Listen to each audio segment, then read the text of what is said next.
Hello viewers, আসসালামু আলাইকুম। আজকে আমরা আমাদের কিছু বন্ধু এবং কি ছোট ভাই বড় ভাই মিলে রাঙ্গামাটি যাওয়ার জন্য আমরা বাইর হয়ে গেছি অলরেডি। আসলে আমাদের হঠাৎ করে প্ল্যান যে আমরা মার্কেট থেকে রাঙ্গামাটি যাব। তো আসলে রাঙ্গামাটি যাওয়ার জন্য আমাদের কোনো প্রস্তুতি ছিল না।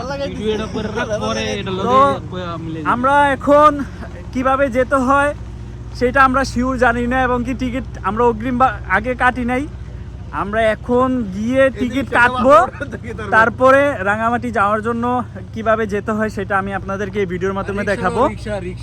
আমরা এখন আছি সায়দাবাদ বাস স্ট্যান্ডে। আমাদের সাথে আছে হাসিন ভাই, মুস্তফা ভাই, আর ছোট ভাই ইব্রাহিম আছে, তারপর আকাশ, নাইমুল আছে। গাড়ির জন্য অপেক্ষা করছি। আমাদের টিকিট কাটা শেষ, 10টার দিকে গাড়ি আসার কথা, আর মাত্র 5 মিনিট বাকি আছে। দেখি গাড়ি আসলে আমরা আপনাদেরকে গাড়িটি দেখাবো। ঢাকা সায়দাবাদ বাস স্ট্যান্ড থেকে ইউনিকের এই বাসটি করে জনপ্রতি 870 টাকা করে। আমরা রাত 10টার দিকে এই বাসটি ধরে রাঙামাটির উদ্দেশ্যে রওনা হই। আমাদের বাসটি রাতের যাত্রাবিরতি দেয় কুমিল্লা ড্রিম হাউস রেস্তোরাঁয়। সেইখানে আমরা খাবারের তালিকা দেখে খাবার অর্ডার করি। আমাদের খাদ্য তালিকায় ছিল গরু মাংস, ভাত আনলিমিটেড, ডাল আনলিমিটেড। খাবারের দাম পড়েছিল প্যাকেজ 230 টাকা করে। আপনারা যখন খাবারের দাম নির্ধারণ করবেন অবশ্যই দেখে শুনে তারপর নির্ধারণ করবেন, কারণ সাধারণত হাইওয়ে রেস্টুরেন্টগুলোতে খাবারের দাম অনেক পরিমাণে বেশি থাকে। তো সেই কারণে আপনারা আগে খাবারের দাম জেনে নেবেন, তারপর খাবার অর্ডার করবেন। আলহামদুলিল্লাহ, আমাদের রাতের যাত্রাবিরতির খাবার শেষ হয়। এখন আমরা গাড়িতে উঠবো। ইনশাল্লাহ আমাদের দেখা হবে সকালে। চলেন যাওয়া যাক।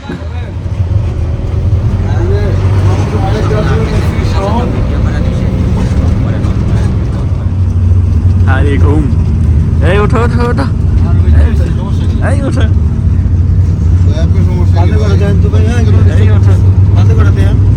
এখনই তো উঠতে হবে পাহাড়ে। ওঠো ওঠো। এখন বাজে 4টা। তো আমাদেরকে গাড়ি এখানে নামিয়ে দেয়। আমরা যেই পাহাড়ে যাব, ওই আমাদের হেল্পার বলল যে আর আধা ঘন্টা অপেক্ষা করলে এখানে আরও লোক আসবে, সবাই একসাথে যাওয়ার চিন্তা ভাবনা আছে। তো আমরা এর আগে কখনো আসি নাই, তো যেই কারণে আমরা একটু ভয়ে আছি। এখানে একটা দোকান দেখা যাচ্ছে, দোকানটা বন্ধ। তো আমরা যদি ঢাকা থেকে 11টার বাসে আসতাম তাহলে হয়তোবা আমরা 5টার দিকে এখানে নামতাম, লোক থাকতো, আমরা উঠে যেতাম। কিন্তু এখন 4টা বাজে, পুরোপুরি অন্ধকার। আমরা একটু ভয় পাচ্ছি ওদিকে যেতে। তো দেখি লোক আসে, আমরা আধা ঘন্টা অপেক্ষা করি। অপেক্ষা করার পর যদি লোক আসে তাহলে আমরা একসাথে ইনশাল্লাহ পাহাড়ের দিকে রওনা হব। ইনশাল্লাহ আমরা আমাদের যাত্রা শুরু করে দিচ্ছি। আমরা অনেকক্ষণ অপেক্ষা করছি লোকের জন্য, কিন্তু আমরা কাউকে পাই নাই। সেই কারণে আমরা যে 7 জন এসেছি আমরাই নিজেরা ইনশাল্লাহ পাহাড়ে ওঠার চেষ্টা করতেছি। তাছাড়া পিছন দিকে টানতেছে। তুমি তো অনেক ভারী ব্যাগ নিচ্ছ, আর আমরা তো উপরে উঠতেছি।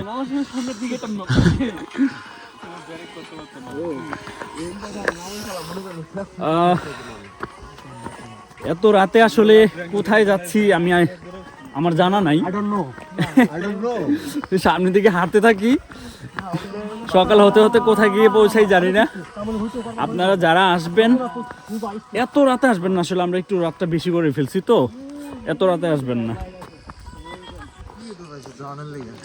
ইনশাল্লাহ আমরা একটা স্কট পেয়ে গেছি যাদের সাথে আমরা যাচ্ছি। এখানে আসলে এরকম কিছু সাঁকো আছে, এগুলো খুব সাবধানে পারাপার হতে হবে।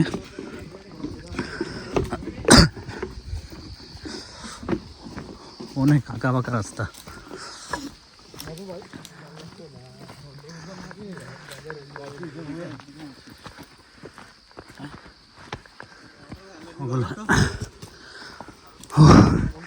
আসলে দূর থেকে যতটা সহজ ভেবেছিলাম আফতার কানা করিও না। এখন বাজে 4:45, সরি 5:45। এখন আমরা আছি খুব সম্ভবত অর্ধেক রাস্তা আসছি, আরো অনেকখানি পথ হাইটে যাইতে হবে, অনেকখানি পথ। আমরা খুব সম্ভবত অর্ধেকটা আসছি, আরো নাকি অনেক পথ বাকি আছে।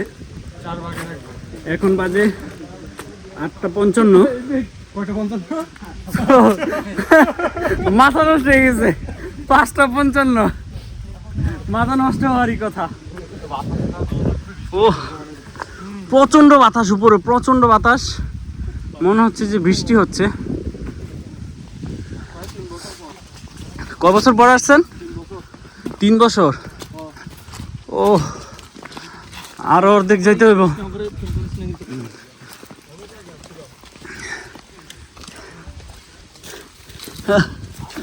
রাতের বেলা পাহাড় ট্রেকিং করা আমার জীবনে এটা একটা স্মৃতি হয়ে থাকবে। আলহামদুলিল্লাহ, এটা হলো আমাদের সকালের দৃশ্য। দেখেন পাহাড় কতটা সুন্দর। আসলে পাহাড়ে না আসলে এটা কখনোই বোঝা সম্ভব না। আমাদের একজন লোক অসুস্থ হয়ে গেছে, রাজীব, হঠাৎ করে বুকে ব্যথা। তো বুঝতেছি না এখন কি করব, আমরা কি যাব না বুঝতেছি না। দেখা যাক কি করা যায়। আলহামদুলিল্লাহ, প্রায় 1.5 ঘন্টা ট্রেকিং করার পর আমরা ফরমন পাহাড়ের দেখা পাই, সর্বোচ্চ চূড়া দেখা পাই। মাশাআল্লাহ মাশাআল্লাহ, আল্লাহু আকবার। কতটা সুন্দর দেখেন, কতটা গুছালো। এটা খুব সম্ভবত সেনাবাহিনীর ক্যাম্প। আর এই দিকটা হলো সর্বোচ্চ চূড়াটি, হেলিপ্যাড। ও আলহামদুলিল্লাহ আলহামদুলিল্লাহ, মাশাআল্লাহ। আল্লাহর সৃষ্টি যে কত সুন্দর। পাহাড়ের সর্বোচ্চ চূড়ায় না উঠলে কখনোই এর সৌন্দর্য উপভোগ করতে পারবেন না।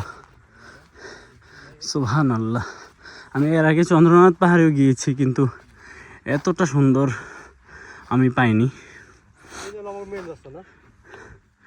ওই যে সকালবেলা আমরা ভিডিও করেছিলাম, ওই যে ওই জায়গাটি থেকে, ওই জায়গা থেকে কিন্তু এই পাহাড়টি দেখা গিয়েছিল, কিন্তু আমরা বুঝতে পারি নাই যে এটাই সর্বোচ্চ চূড়া হবে। দেখেন চারদিকটা, ওইদিকে একটা বৌদ্ধদের মন্দির অথবা উপাসনালয় রয়েছে। আমাদের এই সাথী ভাইগুলো হলো বৌদ্ধ, আমাদের রাস্তা ওনাদের সাথে দেখা হয়। তো ওই জায়গায় এই জায়গাটিতে থেকেও ওই জায়গাটি অনেক উঁচু, ওই দিক দিয়ে সিঁড়ি রয়েছে, কিন্তু ওই দিক দিয়ে নামাটা খুবই রিস্কি। এটা সবাই পারে না, সেই কারণে ওই দিক দিয়ে নামে না। তো আপনারা যখনই আসবেন এই মাটি পথ দিয়ে আসবেন। হ্যাঁ, তো আসলে যতই কষ্ট হোক, পাহাড়ের সৌন্দর্য দেখে সব কষ্ট ভুলে গেছি, সব কষ্ট ভুলে গেছি এই পাহাড়ের সৌন্দর্য দেখে। আসলে মোবাইলে এতটা বোঝা যাচ্ছে না, কিন্তু বাস্তবে যে কতটা ভালো লাগছে আমি আমার আবেগটা হয়তো আপনাদের কাছে ফুটিয়ে তুলতে পারছি না। সুবহানাল্লাহ। এতক্ষণ আমরা যে যার মতো ছবি তুললাম, অনেক মজা করলাম। আসলে এত পরিশ্রম করে আসে, যখন এরকম একটা ভিউ দেখি তখন আসলে ওই পরিশ্রমের কথা মনেই থাকে না। ঠিক আছে, আমি যদি আপনাদেরকে ব্যাক ক্যামেরা একটু দেখাই, এই দেখেন সূর্য, মেঘ। কে বলেছে মেঘ দেখা যায় না? দেখেন এই যে কত সুন্দর ভিউ।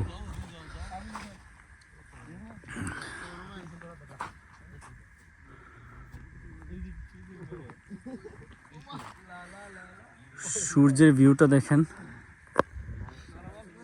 মাশাআল্লাহ মাশাআল্লাহ। আলহামদুলিল্লাহ আমাদের ফরমুন পাহাড়ের যেই ভিজিট ছিল, যে ট্রাভেল করে কষ্ট করে আমাদের যে ফরমুন পাহাড়ের জয় ছিল, সেটা ইনশাল্লাহ আমরা সাকসেস হয়েছি। এখন আমরা নিচে নামার জন্য প্রস্তুত হচ্ছি। আপনারা যখনই আসবেন তখন অবশ্যই আপনারা প্রস্তুতি নিয়ে আসবেন। আমাদের মতো এরকম ভুল করবেন না, অসুস্থ লোক কখনোই আনবেন না যারা আপনার পাহাড় ট্রেকিং করতে পারে না। তো আমাদের আনন্দটা কিছুটা ব্যাঘাত ঘটে একটা মানুষের জন্য। তো তাকে আমরা অবশ্য উপরে আনি নাই, নিচে রেখে আসছি। তো আপনারা আসলে এর আসল সৌন্দর্য উপভোগ করতে পারবেন। তবে আপনি যতই ট্রেকিং করেন, যতই যাই করেন, হ্যাঁ, আপনি উপরে ওঠার পরে আপনার সকল কষ্ট এক মিনিটেই ভুলে যাবেন। পরবর্তী স্পট আমাদের রাঙ্গামাটি শহর থেকে কাপ্তাই লেকে আমরা সারাদিন আজকে থাকবো। তো চলেন এখন আমাদের প্রথম স্পট শেষ করে দ্বিতীয় স্পটে যাওয়া যাক। এখন আমরা রাঙ্গামাটি শহরে গিয়ে নাস্তা করব প্রথমে, তারপর বোট ভাড়া করে তারপর সারাদিন আমরা কাপ্তাই লেকে ঘোরাফেরা করব। ফরমুন পাহাড় থেকে নেমে নিচেই আপনারা সিএনজি অথবা চাঁদের গাড়ি পেয়ে যাবেন রাঙ্গামাটি শহরে যাওয়ার জন্য। যদি আপনারা ফরমুন পাহাড় দেখা শেষ করে রাঙ্গামাটি কাপ্তাই লেকে ঘুরতে যান, তাহলে জনপ্রতি 100 টাকা অথবা রিজার্ভ সিএনজি 300 টাকা নিয়ে আপনি রাঙ্গামাটি শহরে চলে যেতে পারবেন। রাঙ্গামাটি শহরে গিয়ে আমরা প্রথমে একটি হোটেলে যাই। সেখানে গিয়ে আমরা প্রথমত ফ্রেশ হই, তারপর সেই হোটেলে জনপ্রতি 40 টাকা খরচে সকালের নাস্তাটা করি। তারপর নাস্তা শেষ করে আমরা ট্রলার ঘাটে চলে যাই, সেখান থেকে ট্রলার ভাড়া করার উদ্দেশ্যে। এটি হলো ট্রলার ঘাট। এখান থেকে আমরা একটি ট্রলার বাছাই করে নিব। ট্রলার গেট আপ এবং ট্রলারের সাইজ অনুযায়ী ভাড়া আর স্পট যেগুলা, এই যে সবগুলো স্পট, এই স্পটগুলো ঘুরিয়ে দেখাবে। আমাদের মনে করেন এখানে বিভিন্ন কোয়ালিটির ট্রলার আছে, হ্যাঁ, বুঝছেন? এইগুলো সাইজ এক একটা প্রাইস, ঠিক আছে? কোনটা কত? আপনারা ওই যে বড় যেটা দেখতেছেন, কোনটা? ওইটা বড়টা? হ্যাঁ, ওইটা নিলে 5,000 টাকা। 5,000। আর এগুলো এটা হচ্ছে 5,500 টাকা। হ্যাঁ, 5,500। আর এটা হচ্ছে আপনার, এটা আপনার শুনেন আপনি, বলেন 300 টাকা। হ্যাঁ, আর ওটা নিলে 2,200 টাকা। ওইটা নিলে 2,200। এই ট্রলারটি আমরা সারাদিনের জন্য 1,800 টাকা দিয়ে ভাড়া নিই। আপনারা যদি এই ঘাটে আসেন তাহলে দরদাম করে ট্রলার নির্বাচন করে আপনারা ট্রলার নিতে পারেন। আমরা সারাদিনের জন্য এটি নিয়েছি 1,800 টাকা। 5 থেকে 6টা স্পট দেখাবে। আমরা প্রথম স্পট, ভাই আমরা প্রথম স্পট কোথায় যাব? নির্বাণনগর স্বর্ণ মন্দির। চলেন।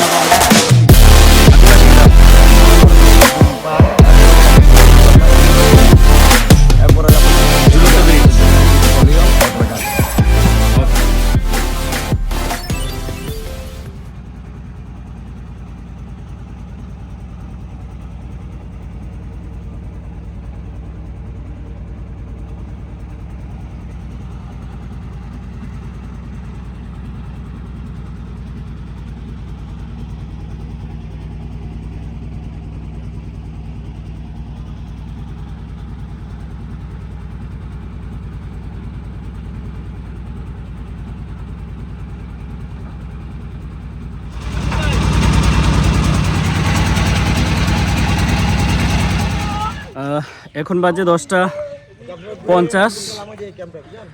আমরা আমাদের প্রথম স্পট এসেছি নির্বাণনগর বৌদ্ধবিহার। আমাদের ট্রলারটি এই জায়গায় রাখা আছে। আমরা এখন নির্বাণনগর বৌদ্ধবিহারের স্পটে এসেছি। এখন আমরা যাব উপরে, গিয়ে দেখি উপরে কি কি আছে। এটি হলো নির্বাণনগরের বাজার।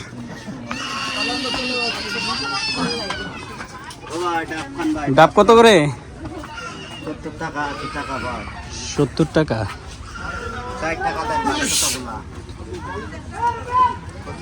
এই জায়গায় আছে আদিবাসীদের তৈরি ব্যাগ, কাপড়।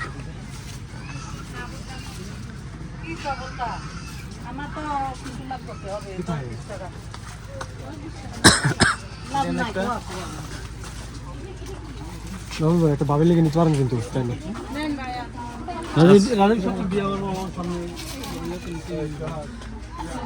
এগুলো শীতের কাপড়, শীত তো শেষ।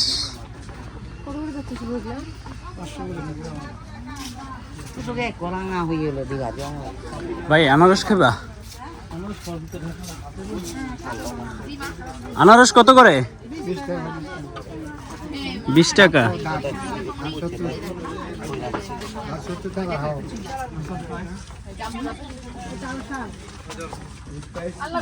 এগুলো কি সব শাল? এটা কি? বাচ্চাদের কি ভাইয়া ওগুলা দেখবে? কয় বছর? লঙ্গি আছে তো, এই যে লঙ্গি সামনে। কলা কত করে? কলা আলু 20 টাকা। আলি 20 টাকা।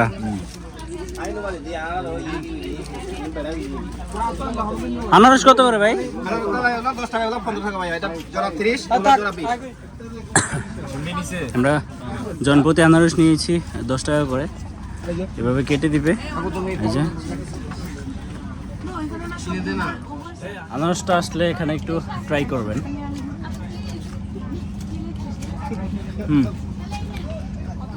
অসম্ভব মিষ্টি। নির্বাণনগর থেকে আমরা কিছু কেনাকাটা আর আনারস খেয়ে ওই জায়গায় একটা বৌদ্ধ মূর্তি আছে, এটাকে দেখতে যাওয়ার জন্য আমরা একটা পাহাড় টপকে ওই দিকটাতে যেতে হবে। এটি একটি দোকান, যাওয়ার পথে পরে আমরা ওই যে এই বৌদ্ধ মূর্তিটাকে দেখার জন্য আসছি। আপনারা যারা নির্বাণনগর আসবেন তারা অবশ্যই বৌদ্ধ মূর্তিটাকে দেখে যাবেন। খুব সুন্দর একটি প্রতিমা, দেখেন অসংখ্য মানুষ ছবি তুলছে।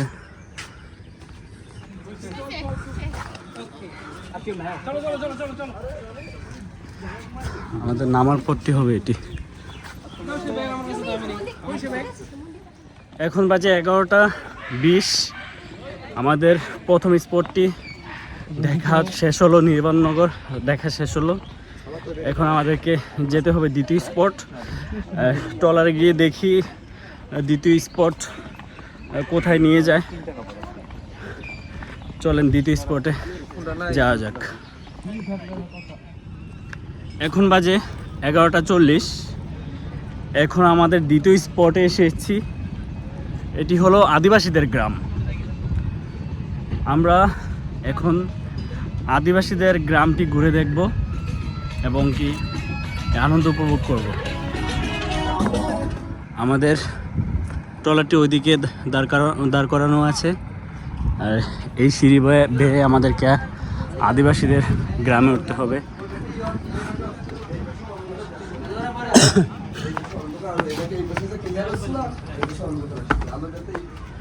নির্বাণনগরের মতো আদিবাসী গ্রামেও আদিবাসীদের দোকান রয়েছে। এই যে দেখেন অনেক সুন্দর সুন্দর ডিজাইনের চাদর পাওয়া যায় এখানে, ব্যাগ আছে, লুঙ্গি আছে। খুব সম্ভবত উপরে আরও কিছু দোকান রয়েছে। এইদিকে রয়েছে একটি খাবারের দোকান। কারো যদি পানির পিপাসা এবং কি ক্ষুধা লেগে থাকে এখান থেকে কিছু খেতে পারবেন। অনেকগুলো সিঁড়ি বেয়ে উপরে উঠতে হবে। এটি হচ্ছে মূলত আদিবাসীদের দোকান।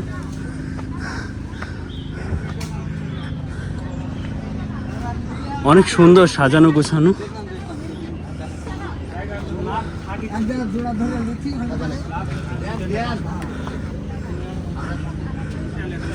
নির্বাণনগর থেকে এখানে কাপড় চোপড়ের আইটেম বেশি মনে হচ্ছে। যারা নিতে ইচ্ছুক তাদের সাথে খুব একটা দামাদামি করবেন না, কারণ তারা স্বল্প লাভে বিক্রি করে।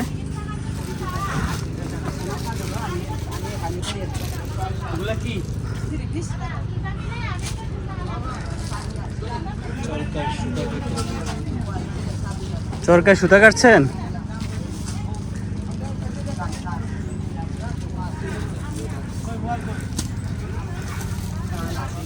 আদিবাসীদের গ্রাম ঘোরা শেষ করে এখন আমাদের তৃতীয় স্পট সেখানে যাব। তো তৃতীয় স্পটে যাওয়ার আগে আমাদের প্ল্যান আছে আমরা এক ঝুমকার রেস্টুরেন্ট এখানে গিয়ে আমাদের দুপুরের খাবার অর্ডার করব, যেন আমরা দুপুরের খাবার খেতে পারি। ওই জায়গাতে দুপুরের খাবার অর্ডার করে তারপর আমরা তৃতীয় স্পটে যাব। এখানে অনেকগুলো রেস্টুরেন্ট আছে, কিন্তু আপনারা আপনাদের মন মতো কয়েকটা রেস্টুরেন্ট দেখে তারপরে খাবার অর্ডার করবেন এবং কি দাম সব কিছু ঠিকঠাক করে তারপর খাবার অর্ডার করবেন। মামা এখন আমরা কোথায় যাব? এখন আমরা যাবো জুমপাহাড় রেস্টুরেন্টে। জুমপাহাড় রেস্টুরেন্ট, এখানে আমরা খাবার অর্ডার করে কোথায় যাব? সুবলং ঝর্ণায় যাবো আমরা। আমাদের দুইটা স্পট দেখা হয়েছে, দুইটা স্পট দেখা হয়েছে। এখন সুবলং ঝর্ণা আমাদের তৃতীয় স্পট। তৃতীয় স্পটে যাওয়ার আগে আমরা তৃতীয় স্পট হবে আপনার জুমপাহাড়, জুমপাহাড়, আর চতুর্থ স্পট হবে আপনার ঝর্ণা। ঝর্ণা ঝর্ণা এদিকে শেষ, এদিকে শেষ, তারপর আমরা এখান থেকে চলে যাবো ঝুলন্ত ব্রিজ। ঝুলন্ত ব্রিজ। আচ্ছা ঠিক আছে মামা, চলো আমরা এখন জুমপাহাড় রেস্টুরেন্টে যাব। আমরা জুমপাহাড় রেস্টুরেন্টে গিয়ে খাবার অর্ডার করব। এখন বাজে দুপুর 12টা। এখন আমরা আসছি ঝুমগড় রেস্টুরেন্টে। এখান থেকে আমরা আমাদের পছন্দ অনুযায়ী খাবার অর্ডার করব। তারপর খাবার অর্ডার করে আমরা যাব ঝর্ণা দেখতে। আমাদের ট্রলারটি ঝুমগড় রেস্টুরেন্টের নিচে রাখা হয়েছে। এখন আমাদেরকে এই সিঁড়ি বেয়ে উঠতে হবে উপরে।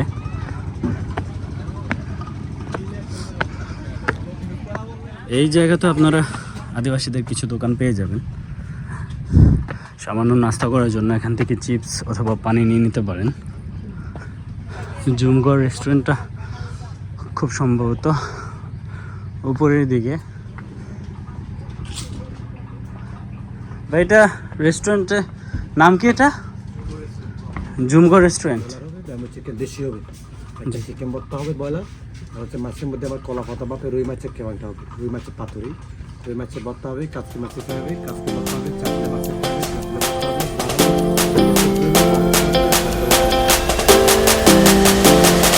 টেকিস থাকে।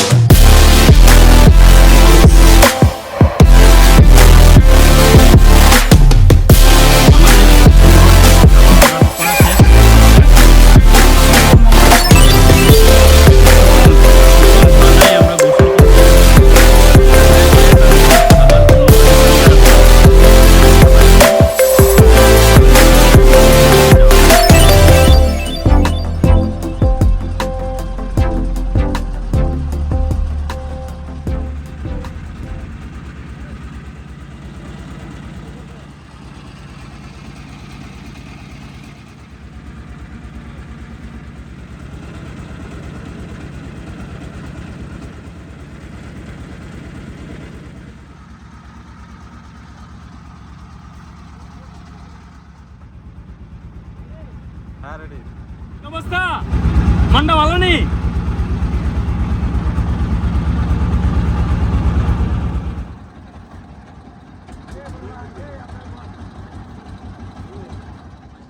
এখন বাজে দুপুর 12:35। আমরা আসছি সুবলং ঝর্ণায়। তো এই জায়গার প্রবেশ মূল্য 20 টাকা করে। সুবলং ঝর্ণায় এখন পানি নেই, কিন্তু তারপরেও আমরা আসছি দেখার জন্য। কত করে? 20 টাকা। ঝর্ণায় তো পানি নেই, 20 টাকা নিচ্ছ, বেশি হয়ে যাচ্ছে না? পানি আছে? পারবেন ভাইয়া, কষ্ট হবে একটু, লোক কষ্ট করলে পারবেন। 60টা। সুবলং ঝর্ণায় পানি নেই, অথচ টিকিট মূল্য 20 টাকা করে রাখলো। দেখি গিয়ে এই সৌন্দর্যটা দেখার জন্য এখানে আসা, আসলে তাছাড়া আর কিছু নয়। আপনারা দেখতেই পাচ্ছেন ঝর্ণাতে কোনো পানি নেই।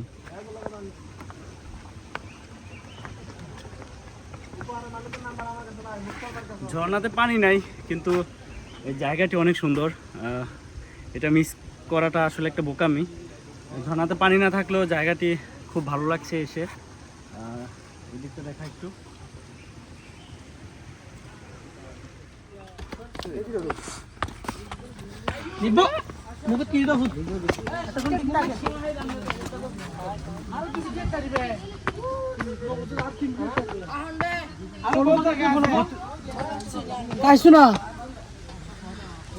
আমরা একদম ঝর্ণার কাছাকাছি যেতে যাচ্ছি।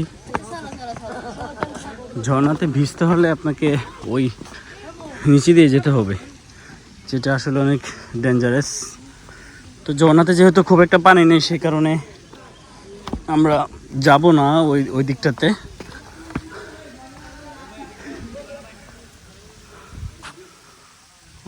সুবহানাল্লাহ।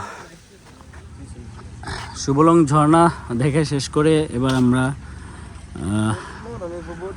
ঝুমকোর রেস্টুরেন্টে আমরা যে খাবার অর্ডার করে আসছি ওইখানে চলে যাব। তো এখানে আসলে এই মুহূর্তে দেখার কিছু নেই, কারণ সব কিছু শুকনা। তো সামান্য পরিমাণে ঝর্ণা থেকে পানি পড়ছে। তো এই পরিবেশটা সুন্দর। এখন বাজে দুপুর 1টা। তো সুবলং ঝর্ণা থেকে ঝুমকোর রেস্টুরেন্টে গিয়ে খাবার খেয়ে আমাদেরকে 3টার মধ্যে বাইরে হতে হবে। আমাদের আরেকটি স্পট ঝুলন্ত ব্রিজ আছে, পললয় পার্ক আছে, ওইগুলো দেখা শেষ করতে হবে। তো এখন চলেন আমাদের ঝুমকোর রেস্টুরেন্টে গিয়ে খাবার খাওয়া যাক। এখন বাজে 1:45। আমরা ঝুমকোর রেস্টুরেন্টে যে খাবার অর্ডার করে গিয়েছিলাম, আমাদের খাবার চলে এসেছে। আমাদের খাবারের আইটেমগুলো দেখেন। আমাদের খাবারের আইটেমগুলো ছিল সাদা ভাত, তারপর পাহাড়ি সালাদ, ডাল, আর এটা কি কাচকি মাছের চাটনি। হ্যাঁ। আর আমাদের স্পেশাল বেম্বু চিকেন, দেশি চিকেন, যেটা আমাদের প্যাকেজ পড়েছিল 350 টাকা করে। আর এটা আমাদের এক্সট্রা নিতে হয়েছে, এটা নিতে হয়েছে 250 টাকা।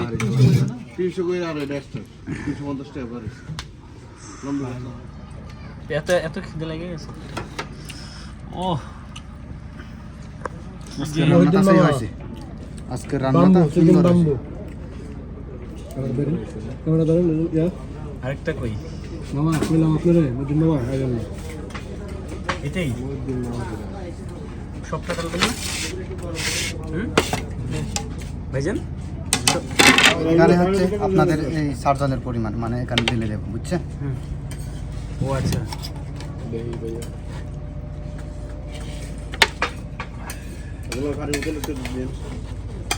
এটা কি আমরা এই 4 জনে পাইছি না?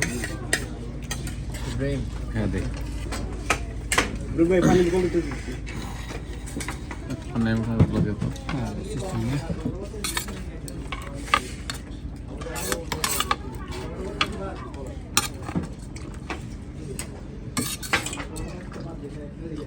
এটা তো ওটাও তো আসবে। জি জি।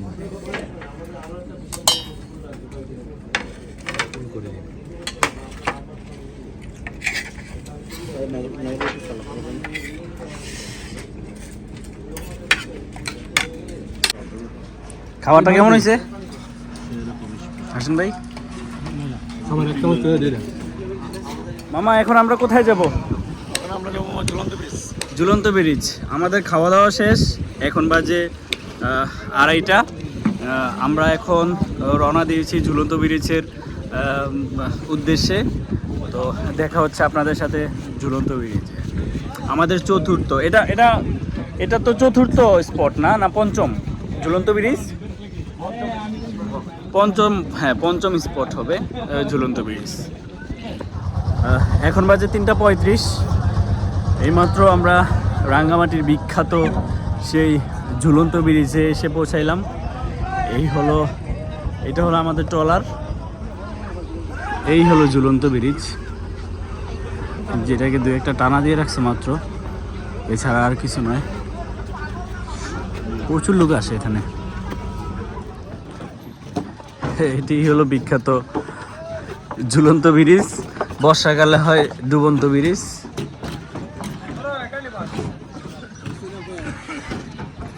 এটা চারদিকটা আসলে দেখতে ভালোই লাগে।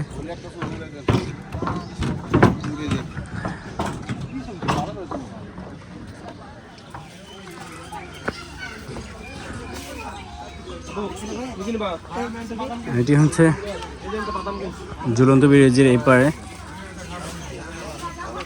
সবগুলা অনেক সুন্দর। এখানে দোকানগুলোতে আসলে কাপড় চোপড় এবং জিনিসপত্র আরো বেশি দেখা যাচ্ছে।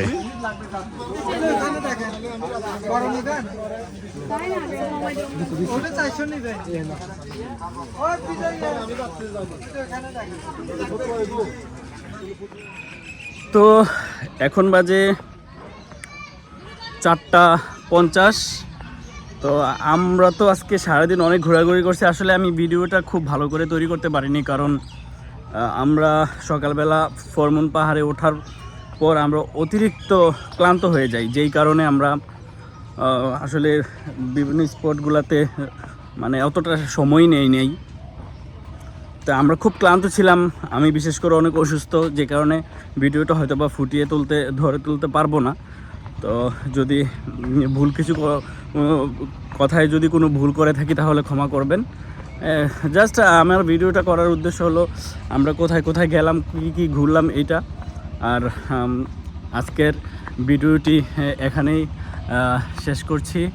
সবাই ভালো থাকবেন, সুস্থ থাকবেন। আসসালামু আলাইকুম।